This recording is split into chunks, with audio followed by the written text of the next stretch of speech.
Bismillahirrahmanirrahim. Assalamualaikum warahmatullahi wabarakatuh.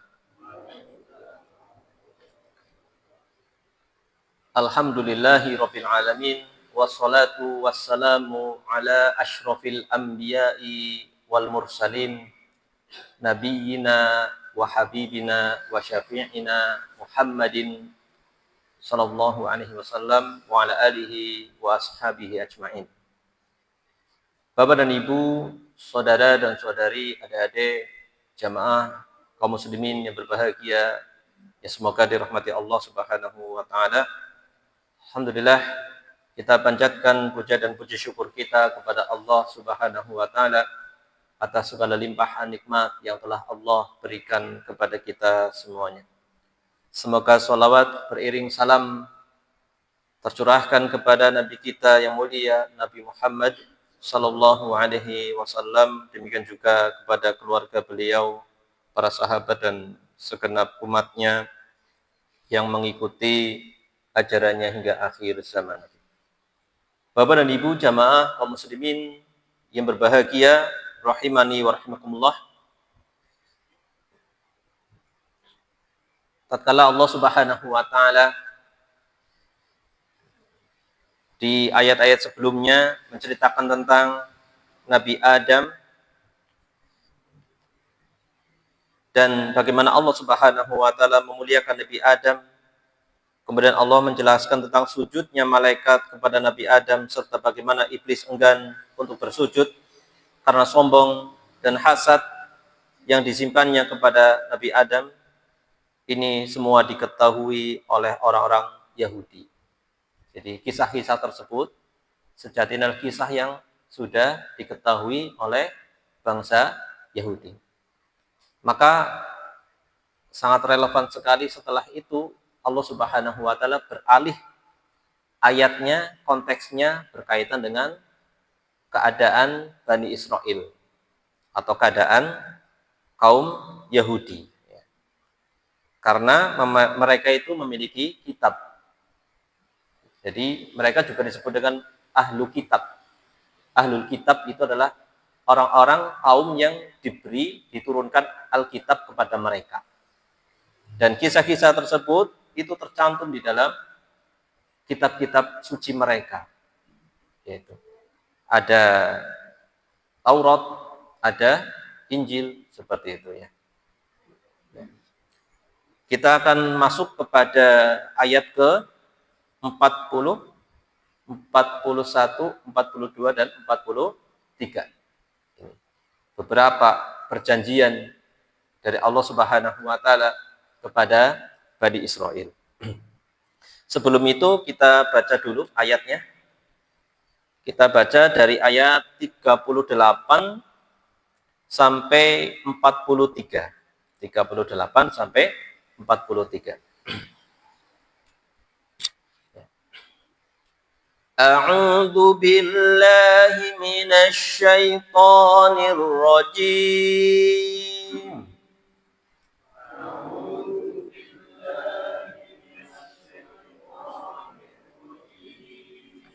Qulna ihbitu minha jami'a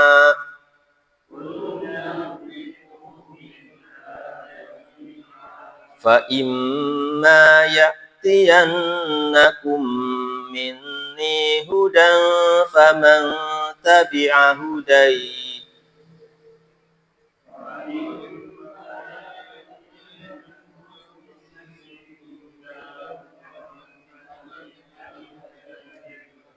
fala khaufun 'alaihim wala hum yahzanun.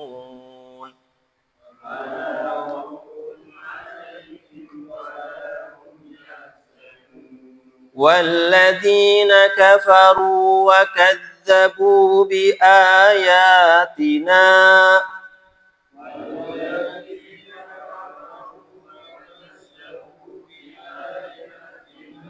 أولئك أصحاب النار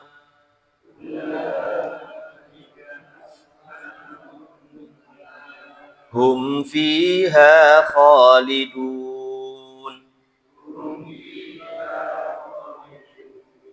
Ya bani Israil اذكروا نعمتي التي أنعمت عليكم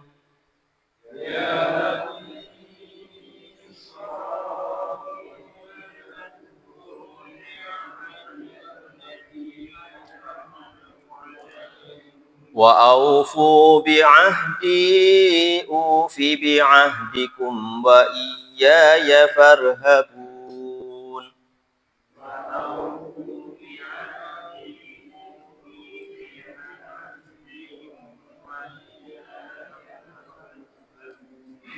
وآمنوا بما أنزلت مصدقا لما معكم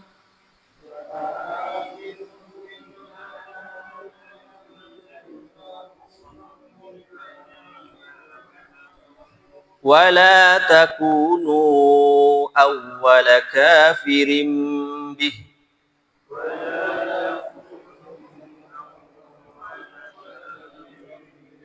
ولا تشتروا بآياتي ثمنا قليلا وإياي فاتقون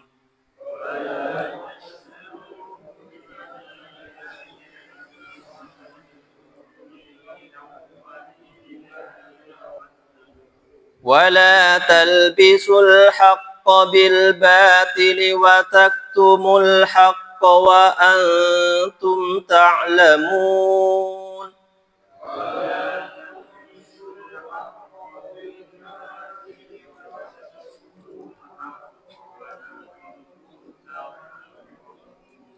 وأقيموا الصلاة وآتوا الزكاة واركعوا مع الراكعين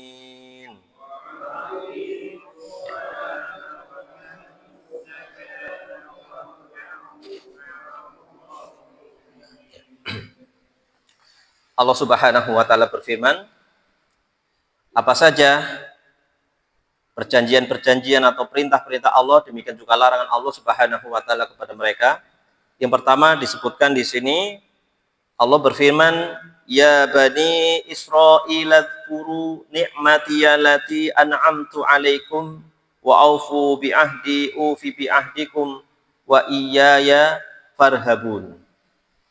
Yang artinya, hai bani Israil, ingatlah akan nikmatku yang telah aku anugerahkan kepadamu. Dan penuhilah janjimu kepadaku, kata Allah. Niscaya aku penuhi janjiku kepadamu, dan hanya kepadakulah kamu harus takut, yaitu tunduk kepada Allah Subhanahu wa ta'ala. Disebutkan di sini, ya Bani Israil. Yang dipanggil itu, wahai Bani Israil. Bani itu adalah apa Bani? Anak keturunan. Biasanya ini sering kita dengar ya. Kalau momentum apa? Lebaran ya. Lebaran ya. Halal bihalal Bani siapa? Gitu. Jadi harus tahu Bani itu sih apa gitu ya. Bani adalah jamak dari ibnu. Ibnu itu anak, kalau Bani adalah anak-anak atau anak keturunan. Wahai anak-anak keturunannya Israel. Siapakah Israel itu? Pertanyaan, siapa, Bapak Ibu? Siapa? Nabi siapa? Nabi Israel, betul. Ya, ya. Insyaallah. Dari 25 nama nabi itu ini nama lainnya. Nama lainnya. Siapa? Jadi Bani Israil itu anak keturunannya Nabi siapa? Apa? Yakub. Ya betul. Nabi Yakub. Nabi Yakub itu putranya Nabi? Hah? Bukan. Yakub putranya Nabi? Belum. Jangan langsung loncat. Ya. Ya, bukan. Kejauhan beda zaman. Aduh, ini nggak lulus ini nama-nama Nabi. Aduh, nanti apalagi itu. Jadi ya urutan nanti itu juga kadang-kadang itu adalah bapak, anak-anak. Jadi kakek, anak, cucu, bahkan cicit nabi semua. Nah, tadi Yakub, Yakub bapaknya nabi siapa? Yakub. Ilyas. Nabi Yusuf. Nah, Nabi Yusuf. Nah, berarti Nabi Yusuf, atasnya Nabi Yakub, atasnya. Nah, nanti titik-titik atasnya Ibrahim. Nah, Ismail, siapa? Ishak. Nah, Ishak. Nah, jadi Nabi Ibrahim itu memiliki dua putra. Memiliki dua putra, yaitu Ismail sama Ishak. Ya, itu. Yang jalur Nabi Ismail nantinya hanya ada satu yang keturunannya menjadi nabi. Siapa? Nabi siapa? Nabi kita, Nabi Muhammad. Harus tahu Nabi Muhammad itu ininya sana, ya, Nabi Ismail. Nah, kalau Nabi Ishak, nanti Yakub, nanti apa? Yusuf dan seterusnya itu disebut dengan Bani Israel. Nabi dari Bani Israel banyak sekali. Termasuk di dalamnya ada Nabi Isa, Nabi Musa dan seterusnya. Nabi Zakaria, Nabi Yahya itu adalah itu jalurnya. Bisa dipahami gitu? Ya. Jadi Nabi Ibrahim itu memiliki istri yang bernama Sarah. Sarah. Ya, Sarah. Yang terkenal cantik gitu. Nah, cantik sekali. Nah, suatu ketika Nabi Ibrahim itu diberi hadiah berupa budak perempuan untuk melayani Sarah, demikian juga Nabi Ibrahim. Seperti itu. Di dalam perjalanan sejarah mereka, Sarah ini lama belum dikaruniai keturunan. Akhirnya Sarah ini dengan baik hati, dengan ini memberikan menyuruh Nabi Ibrahim itu untuk menikahi itu tadi, budak perempuan tadi. Siapa? Hajar. Nah, ini seperti itu. Ternyata Allah takdirkan yang duluan punya atau hamil duluan atau punya putra duluan itu adalah justru Nabi siapa? Hajar ini. Ya, Hajar ini. Nah, awalnya dengan sukarela, dengan suka hati ya. Nah, namanya manusia ya kan, perasaannya gitu. Ada rasa cemburu. Padahal tadinya juga yang nyuruh untuk menikahi juga dirinya, tapi setelah punya anak dirinya sendiri belum, ya, manusiawi cemburu. Nabi Ibrahim melihat itu akhirnya memboyong Hajar, demikian juga Ismail ke sebuah lembah tandus. Ya, tidak ada penghuni di sana awalnya. Yang sekarang menjadi ya pusat ibadah manusia dari berbagai penjuru dunia. Itu, yaitu Mekah. Disebut dengan Bakkah awalnya, gitu. Nah ini, jadi awal sejarahnya. Maka orang-orang Yahudi yang mereka itu Bani Israel itu meremehkan umat Islam, salah satunya ini. Lalu anak keturunan budak kayak gitu. Ya kan? Seperti itu. Ya.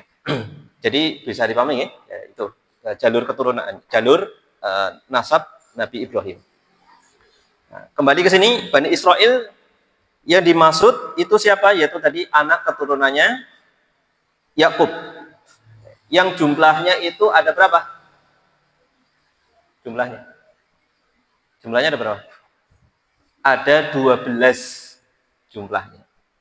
Jumlahnya ada 12. Disebutkan di sini dalam saya cari-cari referensi ya, sebuah referensi. Nabi Yakub alaihi salam memiliki 12 anak laki-laki semua dari 4 istri. Waduh. Mau nyontoh mboten? Ya, ini para nabi itu istrinya lebih dari satu ya. Ini 12 istri. Nah, dari masing-masing istri itu punya anak. Ya. Disebutkan dari Leah namanya. Seorang wanita bernama Leah memiliki keturunan ada 6. Ruben, Simeon, apa ini Simeon? Simon mungkin ya, Simon gitu ya. Lewi, Yehuda. Kemudian Isakhar, Zebulon. Nah, ini namanya seperti itu. Kemudian ada lagi wanita yang bernama Rachel. Tulisan Arabnya Rohil gitu. Rachel. Ini ada 2 putra, yaitu Yusuf sama siapa? Benyamin atau Benyamin. Ya, Benyamin itu. Kemudian ada lagi perempuan yang bernama Bilhah. Ini ada 2, dan sama Naftali. Kemudian yang terakhir, yang keempat, Zilpah atau Zilfah. Jad, dalam bahasa Arab itu Jad, gitu. Gad, ya, Gad. Kalau Inggrisnya Gad, gitu ya. Kemudian Asyar. Gad sama Asyar. Total ada 12. Jadi putra-putra atau anak-anak keturunan Nabi Yakub ini kemudian menjadi cikal bakal dari 12 suku Bani Israel. Jadi Bani Israel itu ada 12 suku awalnya. Ini dari sini semua. Seperti itu. Wallahu ta'ala alam. Ini sekedar tambahan saja nih. Ya. Ya, jadi itu berkaitan dengan berkaitan dengan Bani Israel. Dan mereka itu dikenal dengan Yahudi. Makanya kalau kita marah dengan Israel, jangan menyebut Israel. Gara-gara mereka membantai kaum muslimin, kita melaknat menggunakan nama Israel. Jangan. Gunakan nama apa? Zionis. Fatal loh, dan laknat tapi kepada Israel. Fatal apa tidak? Sangat fatal. Karena itu nama Nabi Yakub. Seperti itu. Makanya mereka menamai diri mereka, negara mereka, Israel. Tidak mau disebut Yahudi, tidak mau disebut Zionis. Yang lebih tepat ya Yahudi. Lebih tepat adalah Yahudi. Wallahu a'lam bishawab. Ya, jadi ini ya, kita bahas ayat pertama dulu, gitu. Ayat pertama dulu.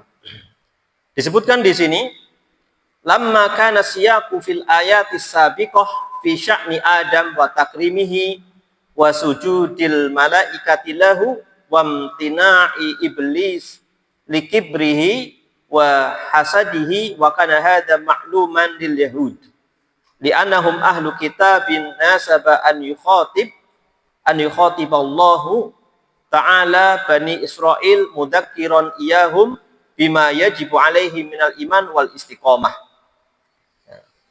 Fanadahum bi'unwani bunutihim li Israel alaihi salam fa amarahum wa nahahum amarahum bi dzikri ni'matihi alaihim liyashkuruhu ta'ala bi ta'atihi fayu'minu bi rasulihi Muhammad sallallahu alaihi wasallam wa ma jaa'a bihi minal huda wa amarahum bil wafa bima akhadha alaihim min ahdin liyan jis lahum ma wa'adahum wa amarahum an yarhabu.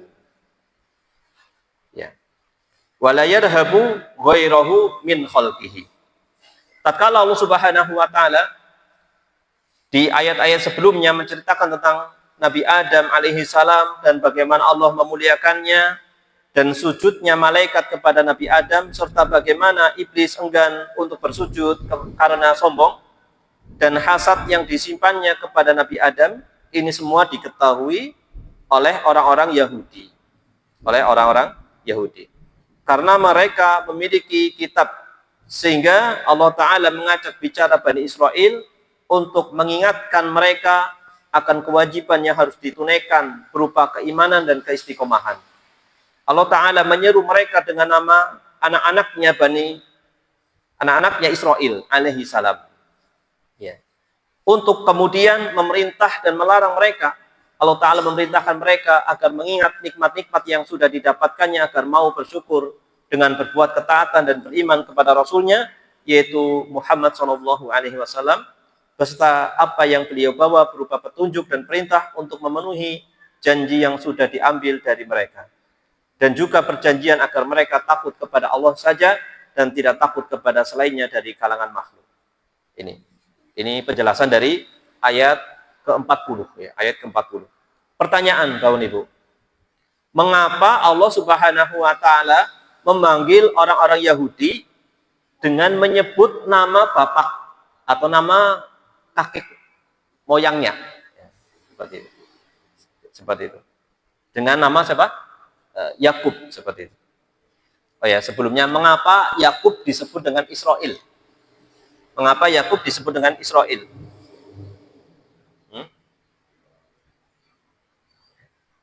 Jadi mengapa Yakub disebut dengan Israel? Israel itu berasal dari dua susunan kata ya. Isra sama il. Isra itu adalah hamba, il adalah Allah. Jadi sama dengan Abdullah gitu. Israel sama saja artinya hamba Allah. Kenapa disebut hamba Allah? Karena supaya ada apa ya, semacam keistimewaan. Ini adalah seorang yang sangat soleh, yang mendekatkan diri kepada Allah Subhanahu wa ta'ala. Seperti itu. Mengapa orang Yahudi itu dipanggil dengan ya Bani Israel, hai anak-anaknya Yakub, hai anak-anaknya Israel. Seperti itu. Mengapa kira-kira Bang Adi? Mengapa? Apa sama orang Yahudi sama Israel ini sama enggak? Dari sisi ketaatan, ketakwaannya, sama apa tidak? Sangat jauh sekali. Kalau kita baca ayat Al-Quran, bagaimana kejahatan-kejahatan orang Yahudi itu sangat luar biasa. Di antaranya nanti disebutkan di ayat ini, mencampur adukan kebenaran kebatilan, kemudian yang sangat parah itu membunuhi nabi-nabinya. Membunuhi nabi-nabi mereka. Jadi banyak nabi di situ, tapi juga dibunuh, didustakan dan dibunuh. Nanti di ayat-ayat selanjutnya, surat Al-Baqarah nanti disebutkan bagaimana di antara bentuk kejahatan mereka adalah membunuh nabi-nabi mereka dan suka berselisih, kemudian memakan harta yang haram. Gitu. Ini di antara kejahatan-kejahatan Yahudi ya, kejahatan Yahudi. Nah ini mengapa? Ini Allah lagi mendakwai Yahudi yang seperti itu dengan mengingatkan dulu kakek kalian itu orang yang sangat soleh. Paham ya? Paham ya? Bisa dipahami ini? Bisa ditangkap atau tidak? Bisa ditangkap atau tidak? Jadi maksudnya seperti itu. Pendekatannya itu didekatkan dengan supaya sadar, itu diingatkan dulu kakeknya itu adalah orang yang sangat soleh. Maksudnya ikutin gitu. Ikutin kakek kalian. Nah, seperti itu. Wallahu a'lam bishawab. Ya. Jadi dimotivasi. Allah memotivasi mereka dengan menyebut kakek mereka, yaitu Nabi Allah Yakub alaihi salam. Jadi seolah-olah Allah Subhanahu wa taala sedang berfirman, wahai anak keturunannya hamba yang soleh, yang sangat taat kepada Allah, jadilah seperti kakek kalian. Ya gitu. Seolah-olah itu Allah sedang berfirman seperti itu. Jadilah seperti kakek kalian di dalam apa? Mengikuti kebenaran. Ya, seperti itu. Wallahu a'lam bishawab. Ya. Seperti juga mengatakan, seperti kita mengatakan, hei putranya orang yang dermawan. Nah, misalkan anak cucunya kok kurang baik. Hei putranya orang yang mulia. Kayak gitu. Biar diingatkan. Kayak gitu. Harusnya ngikutin kepada bapak ataupun kakeknya. Berbuatlah demikian, atau wahai putranya seorang yang pemberani, kenapa kamu penakut gitu ya. Jadi didekatkan seperti itu. Dan seterusnya. Ini mengapa Allah Subhanahu wa taala memanggil mereka kok enggak ya apa tadi? Ya Yahudi atau ya ayyuhalladzina hadu. Nanti di ayat yang lain juga ada. Langsung kepada nama Yahudi. Tetapi di ayat ini nanti di ayat selanjutnya juga ya Bani Israel itu ada 2 kali. Jadi maksudnya seperti itu. Untuk mengingatkan dulunya kakek mereka adalah orang yang sangat soleh, yang sangat taat kepada Allah Subhanahu wa taala. Dari ayat yang mulia ini kita bisa mengambil pelajaran yang disebutkan di kitab ini oleh penulis. Ada dua. Yang pertama, wujubu dzikri ni'ami li syukrillahi ta'ala 'alaiha. Wajibnya atau kewajiban untuk menyebut kenikmatan-kenikmatan yang didapatkan sebagai wujud bersyukur kepada Allah atas kenikmatan yang didapat tersebut. Jadi wajib kita itu menyebut-nyebut. Ya. Maka hendaknya itu sering banyak kita mengingat kenikmatan-kenikmatan yang Allah atau kebaikan-kebaikan Allah kepada kita, ya, kepada kita. Ya. Seperti itu. Jadi menyebut kenikmatan yang didapatkan sebagai wujud bersyukur. Dengan menyebut nanti kita akan banyak bersyukur kepada Allah Subhanahu wa taala, tidak banyak mengeluh. Ini yang pertama. Kemudian yang kedua, wujubul wafa'i bil ahdi la siyama ma'ahada alaihil abdu rabbahu ta'ala. Kewajiban untuk menepati perjanjian. Apalagi perjanjian antara hamba dengan Tuhannya. Berjanji sama sesama manusia saja itu mulia, lebih-lebih berjanji sama Allah Subhanahu wa taala. Dan ini diantara tanda atau bentuk keimanan itu menepati janji. Seorang itu menepati janji. Lebih-lebih janji antara dirinya dengan Allah Subhanahu wa taala. Kemudian di ayat yang selanjutnya, ayat 41, Allah berfirman, di antara perintahnya lagi kepada mereka, wa aminu bima anzaltu musaddiqan lima ma'akum wa la takunu awwala kafirin bih wa la tashtaru bi ayati thamanan qalila wa iyaya fattaqun. Yang artinya apa? Dan berimanlah kamu kepada apa yang telah aku turunkan. Yaitu apa? Al-Qur'an. Yang membenarkan apa yang ada padamu, yaitu Taurat. Jadi orang Yahudi itu disuruh, atau Bani Israel itu disuruh untuk beriman kepada Al-Quran. Karena di dalam Al-Quran itu membenarkan kitab suci yang ada pada mereka, yaitu Taurat. Dan janganlah kamu menjadi orang yang pertama kafir kepadanya. Dan janganlah kamu menukarkan ayat-ayatku dengan harga yang rendah, dan hanya kepada akulah kamu harus bertakwa. Ya. Bagaimana penafsirannya di sini?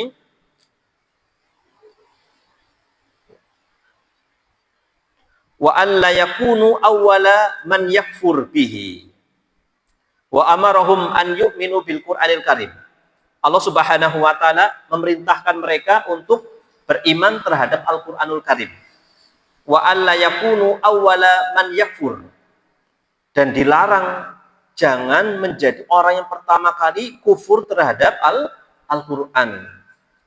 Kufur terhadap Al-Qur'an.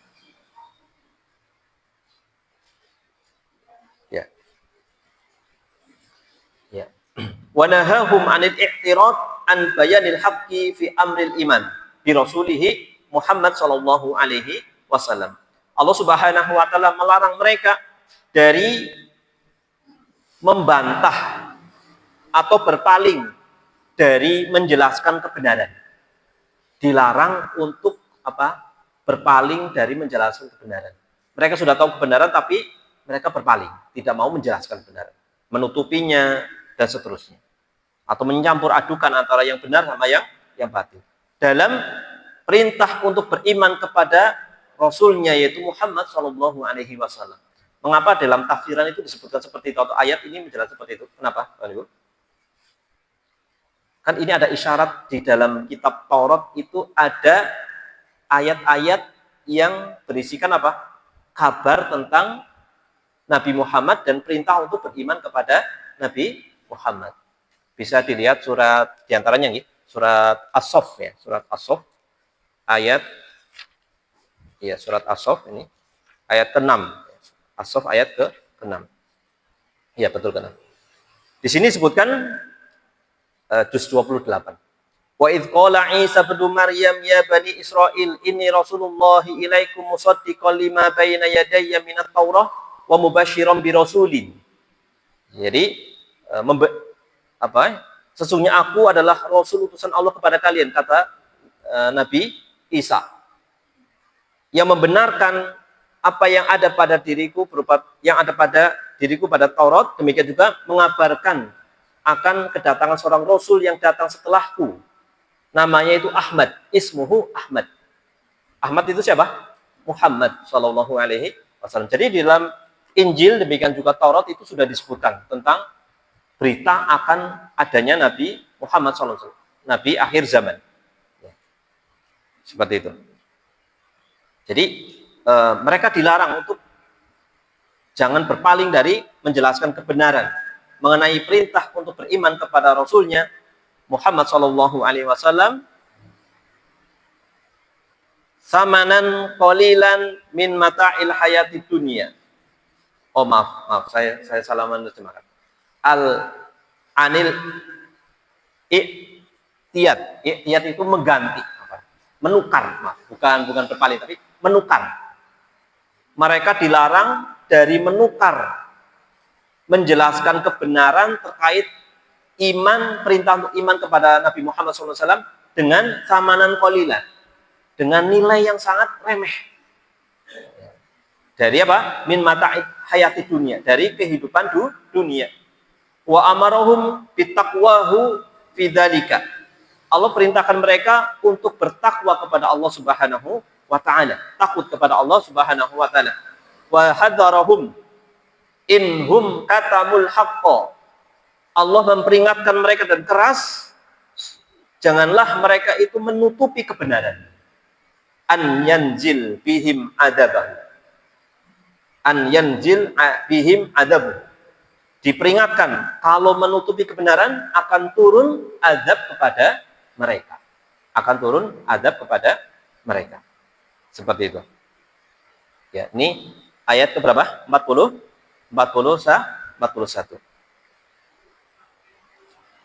Disebutkan di ayat ini bagaimana bisa Al-Qur'an itu membenarkan kitab-kitab yang sebelumnya. Disebutkan ya, membenarkan ya. Bagaimana Al-Quran bisa membenarkan kitab suci sebelumnya. Disebutkan dalam tafsir referensi yang lain, yaitu Ibnu Jauzi, di antara ahli tafsir yang lain, menjelaskan itu ada 3 sisi, atau 3 makna Al-Quran itu membenarkan kitab suci sebelumnya. Yang pertama, bahwasanya umat terdahulu yang memiliki kitab suci itu mengkabarkan akan adanya Nabi Muhammad SAW atau mengkabarkan tentang adanya Al-Quranul Karim yang diturunkan kepada Nabi Muhammad SAW. Nah, seperti itu. Kemudian yang kedua, Rasulullah sendiri mengabarkan bahwasanya nabi-nabi sebelumnya ya para nabi. Jadi nabi-nabi sebelumnya Rasulullah mengabarkan itu ya para nabi. Yang mana Allah Subhanahu wa taala menurunkan kepada mereka kitab suci. Rasulullah mengabarkan bahwasanya mereka itu adalah para nabi yang diturunkan kepada mereka kitab suci. Lalu Rasulullah membenarkan, atau kitab Al-Qur'an itu membenarkan. Rasulullah membenarkan dan Al-Qur'an juga membenarkan mereka. Jadi Nabi Muhammad menjadi saksi akan benarnya para nabi sebelumnya. Bisa dipahami? Ini maknanya. Makna yang kedua.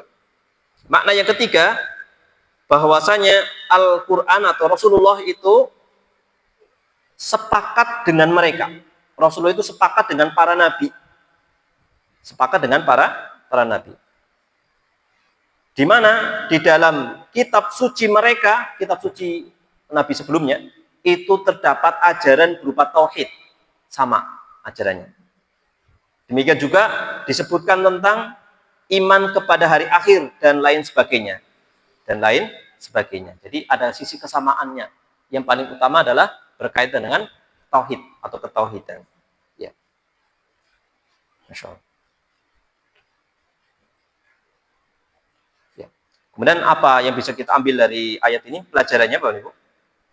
Di sini disebutkan wujubu bayanil haqqi wa hurmati kitmanihi. Dari ayat yang mulia ini kita ambil pelajaran kewajiban untuk menjelaskan kebenaran dan keharaman menyembunyikan kebenaran. Kewajiban kebenaran itu dijelaskan dan tidak boleh disembunyikan kebenaran tersebut.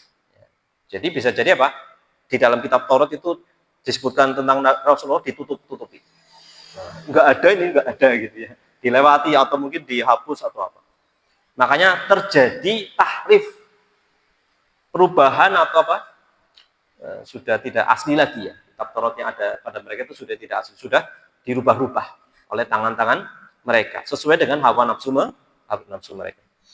Kemudian Allah melarang mereka di dalam ayat selanjutnya, wala talbisul haqqo bil batil wa taktumul haqqo wa antum ta'lamun.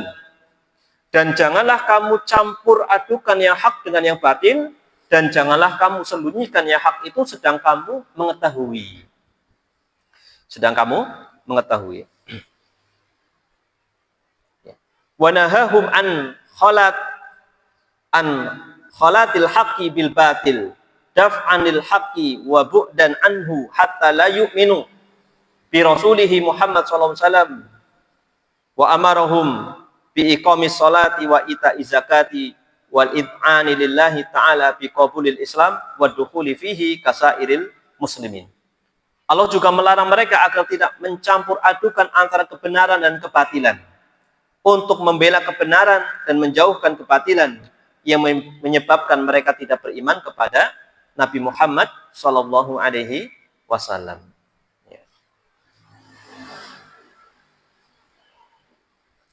Masya Allah, Masya Allah, Masya Allah, Masya Allah.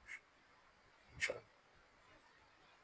Kemudian di ayat yang selanjutnya, Allah Subhanahu wa taala berfirman, wa aqimus sholata wa atuz zakata warka'u ma'ar raki'in. Warka'u ma'ar raki'in. Dan dirikanlah salat, tunaikanlah zakat dan rukuklah beserta orang-orang yang rukuk. Dirikanlah salat, tunaikanlah zakat dan rukuklah beserta orang-orang yang rukuk. Pertanyaan, seringkali perintah salat dan zakat itu selalu digandingkan. Mengapa kira-kira Bapak Ibu? Mengapa ini? Salat sama zakat selalu digandingkan. Tegakkan salat, tunaikan zakat. Seringkali bergandengan seperti itu. Mengapa? Jawabannya adalah kalau salat itu mewakili ibadah yang sifatnya itu badan. Badan sama hati ya, badan. Adapun zakat itu mewakili ibadah yang berkaitan dengan harta. Atau bisa juga salat itu mewakili hablum minallah. Adapun zakat mewakili hablum minannas. Gitu. Ada hablum minallah, hubungan dengan Allah. Ada hablum minannas, hubungan dengan manusia. Itu terwakili oleh dua amalan tersebut, yaitu salat sama zakat. Allah memerintahkan mereka untuk mendirikan salat dan mengeluarkan zakat serta tunduk kepada Allah dengan menerima agama Islam dan masuk ke dalamnya seperti kaum muslimin yang lainnya. Kemudian apa pelajaran yang bisa kita ambil dari dua ayat tadi, yaitu ayat 42 sama 43? Disebutkan di sini